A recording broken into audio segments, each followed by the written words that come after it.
Good morning, all student. So let's come with us. Now we start chapter 3, ruling the countryside. Okay. So all student come on page number 16 and see in your book where are we reading. Okay. So we start this chapter and all student see this chapter very clearly and try to understand it. Okay. So see this chapter. On 12 August 1965, the Mughal Emperor Shah Alam II appointed the East India Company as a Diwan of Bengal. यानी कि 12 अगस्त 1665 को जब मुगल सम्राट Shah Alam second ने East India Company को बंगाल का दीवान नियुक्त किया। The Mughal charge half of the produce as revenue, और उन्होंने कुल राजस्व का आधा जितना उत्पादन होता है वो उन पर चार्ज लगाया। The company official had studied and understood every process of the Mughals administration. जो कंपनी के ऑफिसर थे वो मुगल साम्राज्य की प्रत्येक प्रक्रिया को अच्छी तरीके से समझ चुके थे।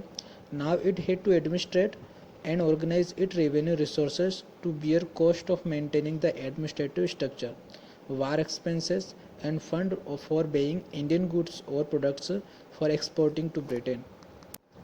तो कंपनी के शासनकर्ता ने अपने जो उपलब्ध संसाधन का उन्होंने पता लगाया कि कितना खर्चा उनके युद्ध के उत्पादन में आता है, कितना खर्चा शासन के संचालन में आता है, और साथ ही भारतीय वस्तुओं को खरीदकर उन्हें ब्रिटेन में भेजने में कितना खर्चा आता है। इन सभी प्रक्रियाओं को आसानी से समझ रहे थे और उनके अकॉर्डिंग वो काम कर रहे थे। This actual event most probably took place in Robert Clive's administration as shown in the following painting, for which his painter was commissioned by Clive to record the memorable event of his life. तो यह जो पूरा घटनाक्रम था वो Robert Clive के शासनकाल में उसके देखरेख में हो रहा था।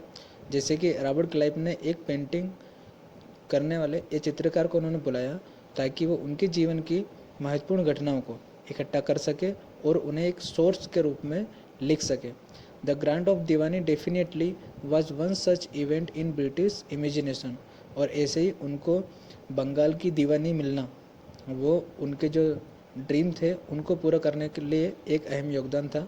आइए हम लोग और आगे देखते हैं। Now the company aimed to maximize its income. Their efforts were to increase the revenues as much as could be and buy the cotton and silk cloth as cheap as possible. यानी कि अब company का पूरा ध्यान अपनी income की जो source है उनको बढ़ाने पर था, साथ ही इस पर था कि वो अधिक से अधिक राजस्व इकट्ठा कर सकें और यहाँ से कॉटन और सिल्क को सस्ते दामों में खरीद कर और कंपनी उनको ऊंचे दामों में बेचकर व्यापार कर सके। आप चित्र में देखेंगे कि किस प्रकार साप्ताहिक बाजार वहाँ पर लगता था मुर्शिदाबाद बंगाल में, और यहाँ पर वस्तुओं की खरीद फरोख्त की जाती थी। The trading company had also to ensure that it could be buy the products it needed and sell what it wanted. यानी कि कंपनी यह समझ चुकी थी कि उनको क्या चीज़ खरीदना है और क्या चीज़ जो आवश्यकता अनुसार खरीदना है और कितना उसको बेचना है। The company worked with precautions and learn that it had to move with some cautions for this. It pacified those who in the past had ruled the countryside and gained wealth, prestige and enjoyed the local power was also threat to it. यानी कि company बहुत ही सावधानी से काम करती थी और साथ ही प्रत्येक कार्य को बहुत ध्यानपूर्वक करती थी ताकि उनको किसी प्रकार से कोई काम बेकार ना हो, खराब ना हो।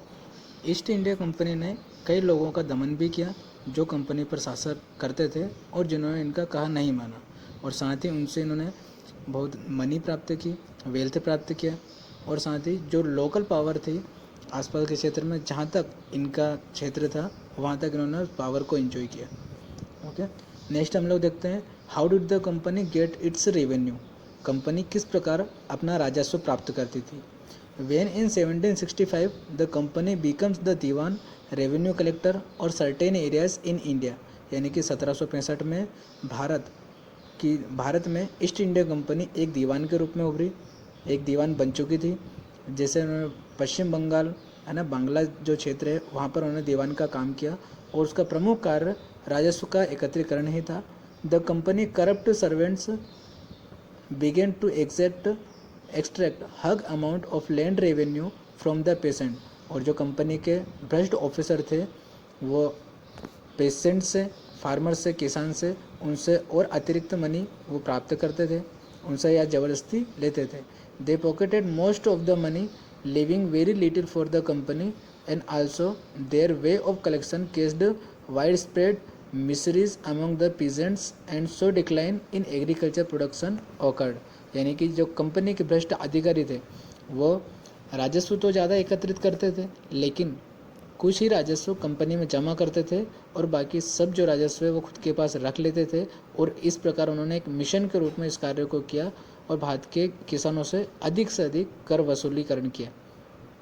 फिर हम लोग देखते हैं आगे।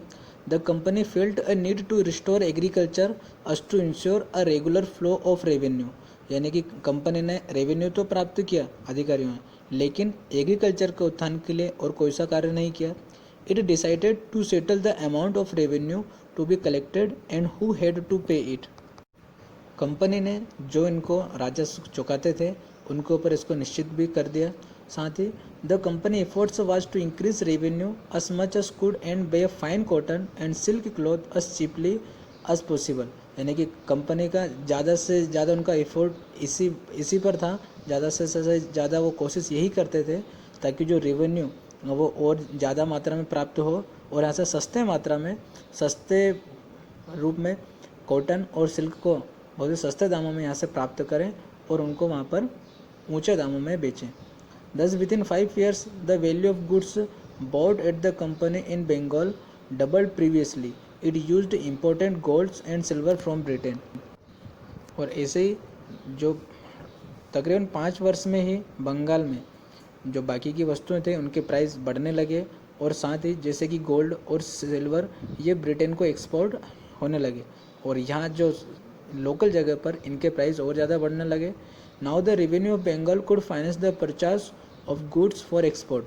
और जो यहाँ का रेवेन्यू था वो वस्तुओं के परचेस करने में, उनको खरीद करने में उपयोग होने लगा और अधिकारी यहाँ से सस्ते दामों में वस्तुओं को खरीदते थे और उन्हें ऊंचे दामों में ब्रिटेन को एक्सपोर्ट करते थे।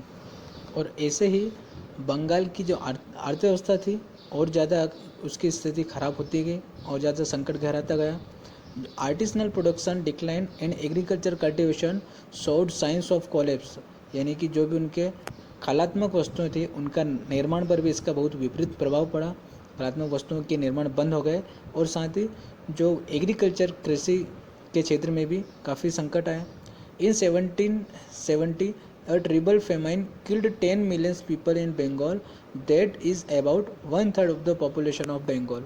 और इसी क्रम में 1970 के आसपास ये जो ट्रबल और ज़्यादा बढ़ता गया और बंगाल में लगभग आधी जनसंख्या जो 1 करोड़ के आसपास थी उनकी मृत्यु हो गई।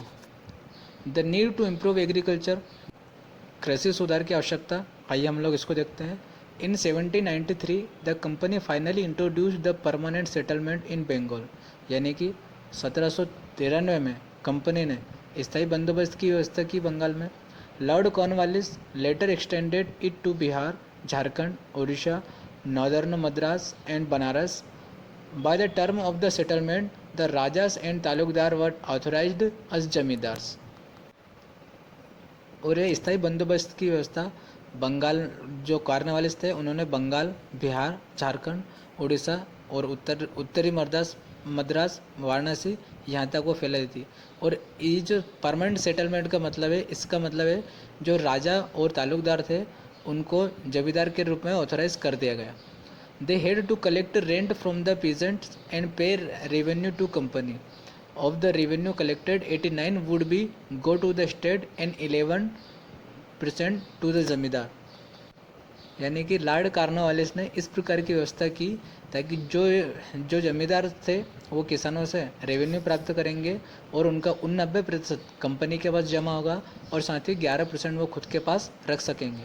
As the state's share was fixed permanently, Cornwallis expected them to improve agriculture condition to increase their own income from increase population from the land. जब कंपनी ने रेवेन्यू फिक्स कर दिया तो कॉर्नवालिस का ऐसा अनुमान था कि इससे जो कृषि में सुधार होगा, उसकी कंडीशन बेहतर होंगी, क्योंकि जो वहाँ के लोग हैं उनका वो प्रोडक्शन बढ़ेगा और साथ ही उनकी स्थिति और अच्छी होगी।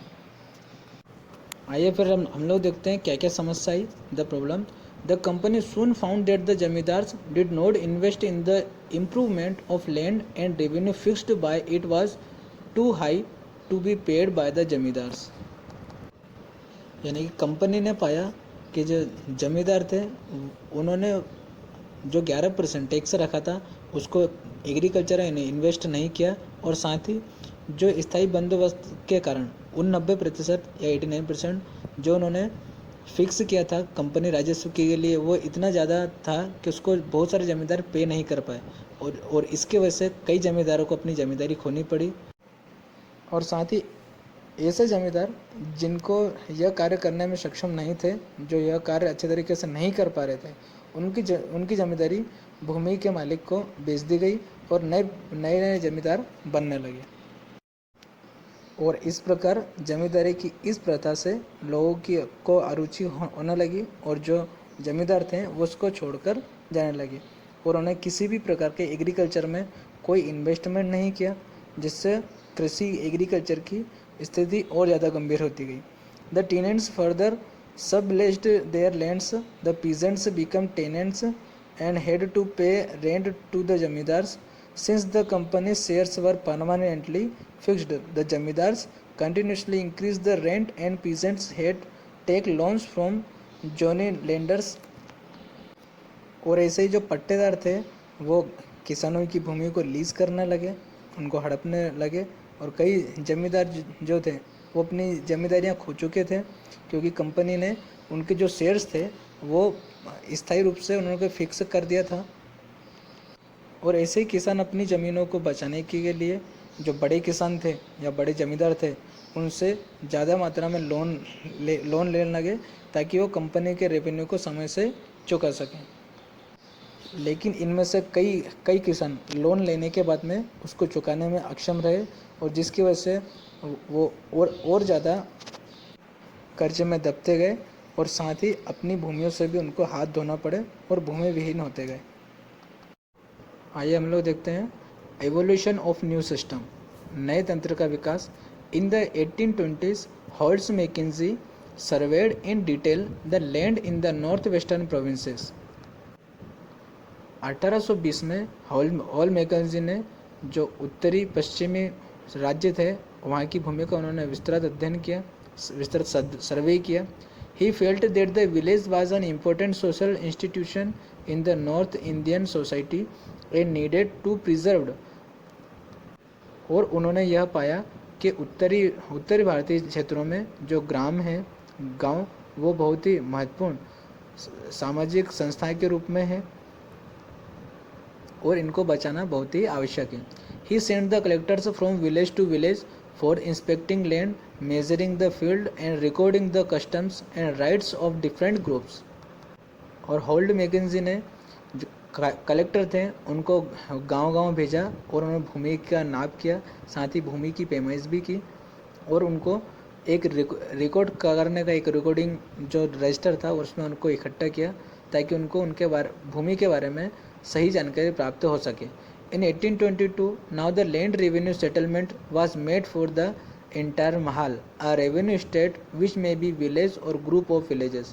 और ऐसे ही एक नई प्रकार की व्यवस्था 1822 में सामने आई, जिसे महालवारी व्यवस्था कहा गया, और जिसमें एक गांव को या जो ग्रुप्स विलेज थे, गांव का ग्रुप था, उनको रेवेन्यू इकट्ठा करने का कार्य दिया गया, और इसको महालवारी सिस्टम कहा गया। The estimated revenue of the each plot within the village was added up to calculated the revenue that Mahal had to pay। और इस वाली व्यवस्था में ग्राम प्रधान था, उसको यह जिम्मेदारी दी गई कि वो इन किसानों से रेवेन्यू इकट्ठा करेगा और उसे कंपनी के पास में जमा करेगा। तो इस प्रकार की जो व्यवस्था थी, इस व्यवस्था को महालवारी व्यवस्था कहा गया। नेक्स्ट द मनरो सिस्टम, है ना, मनरो ने किस प्रकार की व्यवस्था चलाई थी उसको हम लोग देखते हैं। The company had followed to move away from the idea of permanent settlement British officers Alexander Read and Thomas Munro developed a ryotwari system. जो मुनरो सिस्टम था, कंपनी के कई अधिकारी जो परमानेंट व्यवस्था थी, परमानेंट सेटलमेंट था, उस व्यवस्था से खुश नहीं थे, क्योंकि उससे वो सही से उसका एक राजस्व का एकत्रीकरण नहीं कर पा रहे थे।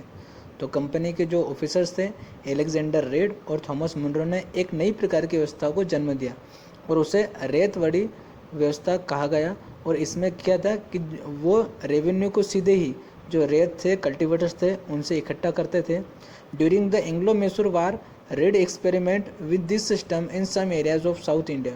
और ये जो सिस्टम था, इसको एंग्लो मैसूर युद्ध के समय इसको प्रयोग में लाया गया हम दक्षिणी भारत में।